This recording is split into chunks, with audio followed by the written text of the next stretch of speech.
Hello বন্ধুরা, কেমন আছো সবাই? দিদি কি আঁকবে আজকে? আজকে আমি দেবী মনসার ছবি আঁকবো। কেন হঠাৎ করে মা মনসার ছবি কেন? কারণ অনেকদিন ধরে অনেকজন বন্ধু আমাকে কমেন্ট করে মা মনসার ছবি আঁকতে বলছিল।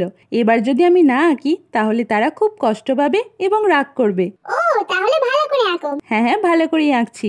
আচ্ছা দিদি, দেবী মনসা হলেন সাপের দেবী, তাই তো? হ্যাঁ, একদমই ঠিক। আচ্ছা দিদি, দেবী মনসার জন্ম কিভাবে হয়েছিল? আসলে তার জন্ম নিয়ে বিভিন্ন মত প্রচলিত রয়েছে। পুরাণ মতে তিনি হলেন ঋষি কাশ্যপের কন্যা। একবার সাপ ও সরীসৃপেরা পৃথিবীতে উৎপাত শুরু করলে ঋষি কাশ্যপ মনে মনে মনসা দেবীর জন্ম দেন। মন থেকে জন্ম হয়েছিল বলেই তার নাম হয় মনসা। আর মঙ্গল কাব্য অনুসারে শিবকে দেবী মনসার পিতা বলা হয়। ও বুঝলাম। আচ্ছা বন্ধুরা, তোমাদের ওখানে কি মা মনসার পূজা হয়? আর হলে সেটা কবে হয়? প্লিজ কমেন্ট করে জানাও। হ্যাঁ বন্ধুরা, অবশ্যই জানিও।